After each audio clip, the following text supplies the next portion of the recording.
Hello guys, कैसे हैं आप लोग? आई होप कि बहुत ही अच्छे होंगे। तो चलिए स्टार्ट करते हैं आज के हमारे इम्पोर्टेंट लेसन को। इसमें हम लोग पढ़ने वाले हैं एक बहुत ही इम्पोर्टेंट टॉपिक, जिससे इंडियन हिस्ट्री का वो इम्पोर्टेंट टॉपिक जिससे लगातार क्वेश्चन बनता है। तो इससे पहले मैं आपको बता दूं, अगर आप भारतीय इतिहास को पढ़ना चाहते हैं तो आप 3 क्रम में इसका अध्ययन कर सकते हैं। एक प्राचीन भारतीय इतिहास, दूसरा मध्यकालीन भारतीय इतिहास और तीसरा आधुनिक भारतीय इतिहास। अब तीनों इतिहास के खंडों में अंतर क्या है? तो प्राचीन भारतीय इतिहास की अगर हम लोग बात कर ले तो इसके अंतर्गत हम लोग हड़प्पा सभ्यता के समय से लेकर स्पेशली जब वैदिक काल पार होता है, यानी कि जब आधुनिक युग आता है, छठी शताब्दी ईस्वी पूर्व का युग आता है, मौर्यन एम्पायर का जब युग आता है, उसके बाद बहुत सारे डायनेस्टी आती है, बहुत सारे राजवंश आते हैं, उनका पतन होता है और फाइनली हमारे यहाँ पर सल्तनत काल की स्थापना होती है। उस दौर को हम लोग प्राचीन इतिहास में पढ़ते हैं। यानी कि समय की शुरुआत से बात कर ले, यानी कि जब से हड़प्पा सभ्यता डेवलप हुई तब से लेकर दिल्ली सल्तनत की स्थापना तक के समय को हम लोग प्राचीन भारतीय इतिहास में अध्ययन करते हैं। अगर मध्यकालीन भारत के इतिहास की हम लोग बात करें तो ये कालखंड है जब भारत में मुगलों की स्थापना, यानी उनके स्थापित्य, यानी कि उनके जितने सारे जो उनका आगमन होता है हमारे यहाँ पे, जब उनके वंश की स्थापना हो जाती है, उनके शासन पद्धति को स्थापित कर दिया जाता है, तब से लेकर यानी 1526 से लेकर औरंगजेब की मृत्यु यानी कि 1707 तक के समय को हम लोग मध्यकालीन भारत के इतिहास में पढ़ते हैं। अब बात यहाँ पे गौर करने योग्य है कि मुगल वंश की स्थापना कैसे हुई। तो मुगल वंश की स्थापना बाबर के द्वारा किया जाता है। 1526 में पानीपत की लड़ाई होती है बाबर और लोधी वंश के अंतिम शासक इब्राहिम लोदी के बीच में। इन दोनों के बीच में जो लड़ाई होती है, जिसमें इब्राहिम लोदी हार जाते हैं, बाबर जीत जाता है और इसके बाद फाइनली जो है यहाँ पर मुगल वंश की स्थापना हो जाती है। तो मुगल वंश तो एक लंबे दौर तक शासन करने वाला वंश रहा। भारतीय इतिहास में अगर सबसे ज्यादा समय तक किसी ने शासन किया है तो वो मुगलों ने किया है। और मुगलों के शासन में भी सबसे ज्यादा अगर शासन किया है तो औरंगजेब ने किया है। और औरंगजेब का पतन कब होता है? 1707 में होता है। और 1707 के बाद धीरे धीरे धीरे धीरे धीरे बहुत सारा समय और टर्न समय के साथ बदलता चला जाता है। और 1707 से लेकर करंट तक को हम लोग मॉडर्न हिस्ट्री में रख देते हैं। यानी कि अप्रोक्सीमेटली अगर हम लोग बात करें तो भारतीय स्वतंत्रता संग्राम, अंतिम संग्राम जो लड़ा गया था, उसकी बात करें तो उसको हम लोग आधुनिक इतिहास में पढ़ते हैं। तो सबसे पहले हम लोग मॉडर्न हिस्ट्री स्टार्ट करने वाले कि मॉडर्न हिस्ट्री कैसे भारत में स्टार्ट होता है, मॉडर्न हिस्ट्री के पीछे का बैकग्राउंड क्या है। तो सबसे पहले आपको जानना पड़ेगा कि मॉडर्न हिस्ट्री स्टार्ट होने के पीछे जो मूल कारण था वो था भारत में विदेशी कंपनियों का आगमन। और आज के हमारे चैप्टर का इंपॉर्टेंट और मेन टॉपिक भी यही है कि भारत में विदेशी कंपनियों का आगमन। आज से हम लोग इसको स्टार्ट करने वाले हैं, कमिंग डे भी कंटिन्यू करेंगे। तो आप अगर वीडियो को पहली बार देख रहे हैं तो पूरे अच्छे से इसको प्रिसाइज वे में पढ़िए, नोट्स बनाइए और साथ साथ में रेगुलर स्टडी करते रहिए, चैनल पर बने रहिएगा। तो हम लोग बात करते हैं भारत में विदेशी कंपनियों को आगमन के बारे में। तो जैसा कि आपको बोर्ड में दिख रहा होगा कि भारत में विदेशी कंपनियों के आगमन की अगर बात करें तो यहाँ पे यूरोपीय कंपनी का आगमन भारत में सबसे पहले होता है। यूरोपियन कंपनी हमारे देश भारत में सबसे पहले आती है। उनका क्रम क्या है तो थोड़े से क्रम को देख लें। इन सारी कंपनियों को ईस्ट इंडिया कंपनी के नाम से जाना जाता है। जैसे कि पुर्तगाली कंपनी को पुर्तगाली ईस्ट इंडिया कंपनी, अंग्रेजी कंपनी को अंग्रेजी ईस्ट इंडिया कंपनी और फर्दर सो जो भी है उनको ईस्ट इंडिया कंपनी के नाम से जाना जाता था, क्योंकि वो लोग हमारे और ईस्ट की ओर कूच किया था उन्होंने और यहाँ पे आके कंपनी अपनी बनाई थी, इसलिए ईस्ट इंडिया कंपनी सारी कंपनियों को कहा जाता है। तो पुर्तगाली ईस्ट इंडिया कंपनी की स्थापना 1498 में की जाती है। याद रखिएगा, इंपॉर्टेंट है। वास्को डी गामा एक इंपॉर्टेंट रोल प्ले करते हैं। इन्होंने विदेशी यात्रियों को भारत के समुद्री व व्यापारिक मार्ग का रास्ता दिखाया था। वास्को डी गामा जब भारत आए, उनको देख देख कर ही आने का जो दौर था अन्य यूरोपियन कंपनी का, फिर बाद में बहुत सारी कंपनियां भी आई, तो उनके आगमन का जो रास्ता है वो खोला था वास्को डी गामा ने। तो वास्को डी गामा कब आते हैं गाइस? तो 1498 में हमारे देश में प्रवेश करते हैं। वास्को डी गामा पुर्तगाली कंपनी 1498, याद रखिएगा। उसके बाद अंग्रेजों का प्रवेश होता है 31 दिसंबर 1600 ईस्वी। याद रखिएगा, इंपॉर्टेंट टाइम है 31 दिसंबर 1600 ईस्वी, जब हमारे देश में अंग्रेजों का शासन होता है। और ये एक यूरोपीय कंपनी ही नहीं, आगे ये हमारे यहाँ पे आकर कॉलोनिज्म को स्थापित कर लेती है, हमें उपनिवेश बना लेती है अपना। और ये कंपनी बहुत ज्यादा आगे जाकर अपनी शासन पद्धति को डेवलप करती है और एक लंबे दौर तक शासन इसका चलता है। हालांकि अगर बात करें तो पुर्तगालियों का शासन सबसे ज्यादा समय तक पुर्तगालियों ने हमारे देश पर रहने का गौरव प्राप्त किया है, पर अगर शोषण की बात करें तो अंग्रेजों द्वारा हम बहुत ज्यादा शोषित हो चुके हैं। तो बात करते हैं तीसरी जो कंपनी थी वो डच कंपनी थी।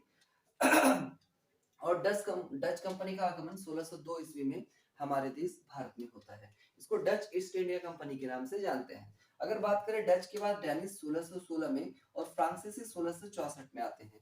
हालांकि 1664 के बाद फ्रांसीसियों का जो आगमन होता है वो भी व्यापार के लिए ही होता है, और बाद में वन डिवास का जो युद्ध होता है 1761 में फ्रांसीसी और अंग्रेजों के बीच में, तो इसमें फ्रांसीसी बुरी तरह से हार जाते हैं और इनकी सत्ता जो है भारत से समाप्त हो जाती है।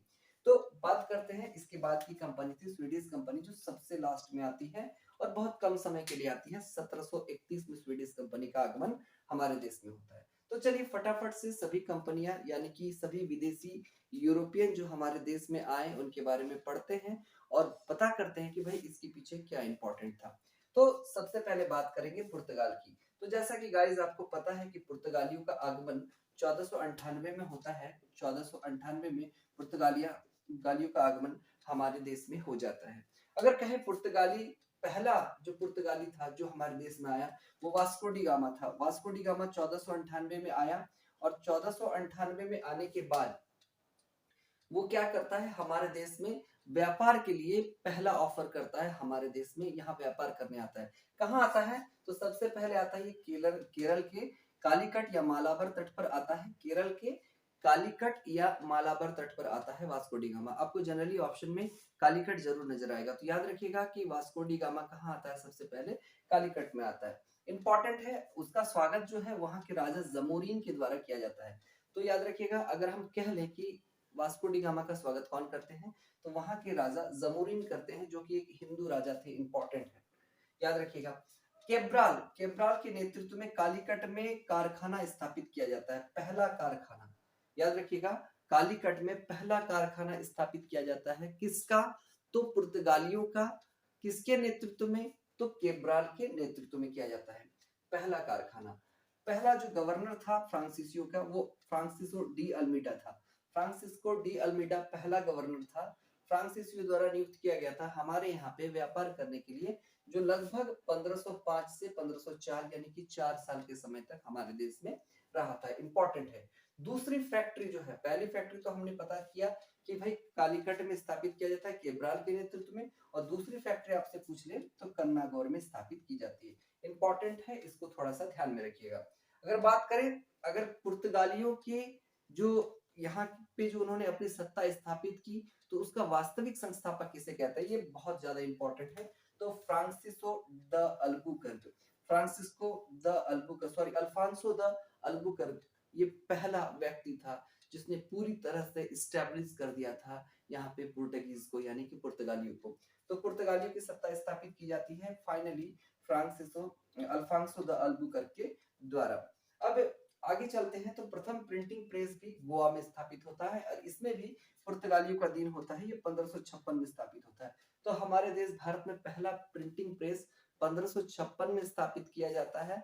किनके द्वारा? तो पुर्तगालियों के द्वारा स्थापित किया जाता है, और इसमें भी इंपॉर्टेंट रोल प्ले करते हैं पुर्तगीज यानी कि गोवा में, और गोवा में ही इनका अंतिम समय तक शासन भी रहा था। हालांकि भारत जो है बहुत एक लंबे समय के बाद जाकर इनके चंगुल से छूट पाया था, गोवा से इनको हटाया गया था। आजादी के बाद की घटना है ये, ठीक है। और गोथिक स्थापत्य कला भी ये आपके पुर्तगालियों की देन है। गोथिक स्थापत्य कला पुर्तगालियों की देन है। चलिए फटाक से अब हम लोग रिवीजन कर लेते हैं। तो पहला जो देश है वो आया था पुर्तगाल 1498 से, और 1761 तक इसका शासन 1961 तक इसका शासनकाल रहता है। यानी कि भारत की आजादी के भी कई वर्षों बाद तक फ्रांसिस्को डी अल्मीडा जो रहते हैं, ये इंपॉर्टेंट है, इनको याद रखिएगा, पहले गवर्नर थे। और दूसरी फैक्ट्री कन्नागौर में स्थापित की जाती है, और गोथिक स्थापत्य कला पुर्तगालियों की देन है। ये सारी चीज इंपॉर्टेंट है। अब बात करते हैं डच। तो नीदरलैंड या हॉलैंड के निवासियों को हम लोग डच कहते हैं। याद रखिएगा, नीदरलैंड या हॉलैंड के निवासियों को हमने क्या कहा है? डच कहा है। तो पहला यात्री कौन था अगर आपसे पूछ लिया जाए, तो डच में पहला यात्री था कार्नेलिस डी हडस्तमान। पहला डचिस जो ट्रेवलर था यानी कि यात्री था हमारे देश में आया था, वो कार्नेलिस डी हडस्तमान था। पहला अगर पूछ लिया जाए कि पहली रुचि इसकी जो थी इन डचों की जो रुचि थी वो किसमें थी? दक्षिण पूर्व एशिया में थी। फिर जाके बाद में वहां पे जब काम नहीं बना तो मसालों का व्यापार करने के लिए ये भारत आगमन करते हैं। यानी कि डचों की पहली रुचि क्या थी? दक्षिण पूर्व एशिया में थी। बाद में मसालों का व्यापार करने के लिए हमारे देश में ये आते हैं। इंपॉर्टेंट है, 1602 में डच ईस्ट इंडिया कंपनी की स्थापना की जाती है। मसूलीपट्टनम, पुलिकट, सूरत सूरत और बालासोर, ये सब ऐसी जगह है जहां पे इन्होंने अपनी फैक्ट्रियां स्थापित की थी। डचों का पतन अगर कह ले तो 1759 में होता है। बेदरा के युद्ध में डचों का पतन हो जाता है, अंग्रेजों के द्वारा डचों का पतन कर दिया जाता है और इस युद्ध का नेतृत्व अंग्रेजों की ओर से रॉबर्ट क्लाइव कर रहे थे। ये इंपॉर्टेंट है। 1795 भारत से बाहर निकल जाते हैं। डचों का पतन क्या है तो 1759 में हो जाता है और भारत से फाइनली जो आउट कर दिया जाता है वो 1795 में। एक भी डचिस कंपनी या डच से रिलेटेड कोई भी एक जो होता है ना कि उनका जो अधिकार है, क्षेत्र है, वो पूरी तरह से फिनिश कर दिया जाता है। अब हम लोग पढ़ने वाले हैं अंग्रेजों के बारे में, जिन्होंने सबसे ज्यादा हमारा शोषण किया और सबसे लंबे समय तक एक बेहतरीन शासन किया अंग्रेजों ने। हम इसके बहुत बड़े मतलब गुलाम रह चुके हैं। इन्होंने अपनी जो कॉलोनी स्थापित की थी यहाँ पर, उसकी एक बहुत बड़ी दास्तां है। इसको हम लोग डिटेल्स में हम लोग कवर भी करेंगे। तो हालांकि ओवरव्यू करते हैं तो 31 दिसंबर 1600 एलिजाबेथ प्रथम के अध्यादेश के द्वारा भारत में अंग्रेजों का आगमन होता है।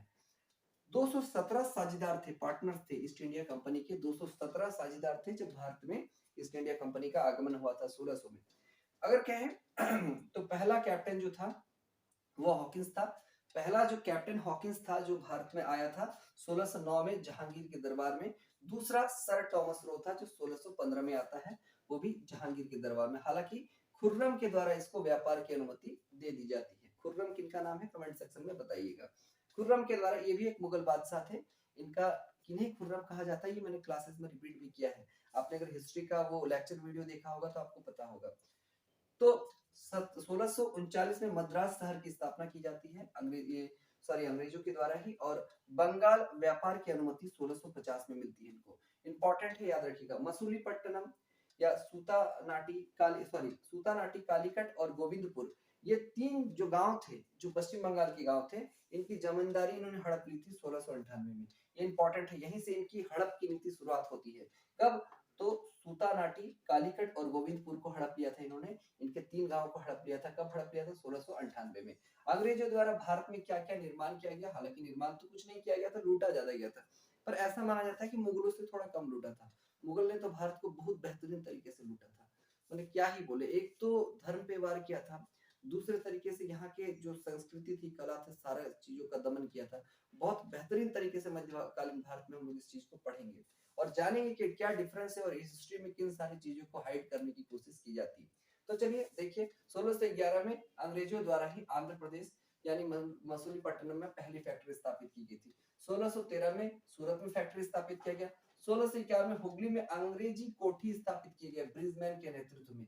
याद रखिएगा, इंपॉर्टेंट है। 1720 में क्या होता है? बंबई किलेबंदी चार्ल्स ब्रून के द्वारा की जाती है। बंबई को किलेबंद किया जाता है चार्ल्स ब्रून के द्वारा।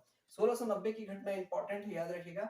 चार्ल्स चारकन ने कलकत्ता शहर व फोर्ट विलियम बनाया था। चार्ल्स चारकन के द्वारा कलकत्ता शहर और फोर्ट विलियम बनाया गया था। और सर चार्ल्स आयर फोर्ट जो थे, वो आयर फोर्ट विलियम पहले प्रेसिडेंट थे इसके, याद है। इंपॉर्टेंट है। आप आई होप आपको सारी चीजें समझ में आई होगी। अगर आपको समझ में नहीं भी आया हो तो आप वीडियो को 1 से 2 बार घुमा के देख सकते हैं, फास्ट मोड में देख सकते हैं, आपको सारी चीजें समझ में आ जाएगी। हम लोग हिस्ट्री को कवर कर रहे हैं, बहुत बेहतरीन ढंग से करेंगे। आप लोग चैनल को सपोर्ट करते रहिएगा, अपने फ्रेंड्स को शेयर कर दीजिएगा और चैनल पर नए हैं तो सब्सक्राइब कर लीजिएगा। मिलते हैं फिर नेक्स्ट वीडियो में, तब तक के लिए बेस्ट ऑफ लक।